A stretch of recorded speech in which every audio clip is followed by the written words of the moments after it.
આગામી 48 કલાકમાં રાજ્યના ભાગોમાં વરસાદ થવાની શક્યતા છે. ખેડૂત ભાઈઓ ઘણા વરસાદની રાહ જોઈ રહ્યા છે. ત્યારે હવે લગભગ પૂર્વ ગુજરાતના ભાગો, મહીસાગરના ભાગો અને ઉત્તર ગુજરાતના ભાગોમાં આગામી 48 કલાકમાં વરસાદ થશે. કેટલાક ભાગમાં મુશળધાર વરસાદની શક્યતા રહેશે, જેમાં કોઈ ભાગમાં લગભગ 10થી 12 ઇંચ જેવો વરસાદ થતાં નદી નાળા છલકાઈ જવાની શક્યતા છે. કેટલાક બંધોમાં પાણી ઓવરફ્લો થવાની પણ શક્યતા છે.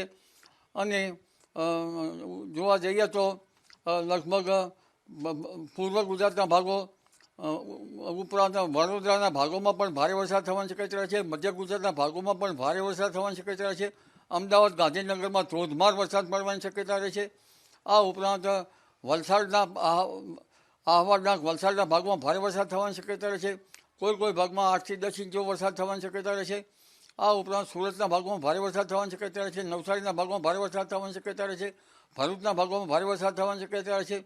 દક્ષિણ સૌરાષ્ટ્રના ભાગોમાં ભારેથી અતિભારે વરસાદ થવાની શક્યતા રહે છે. અમરેલીના ભાગોમાં ભારે વરસાદ થવાની શક્યતા રહે છે.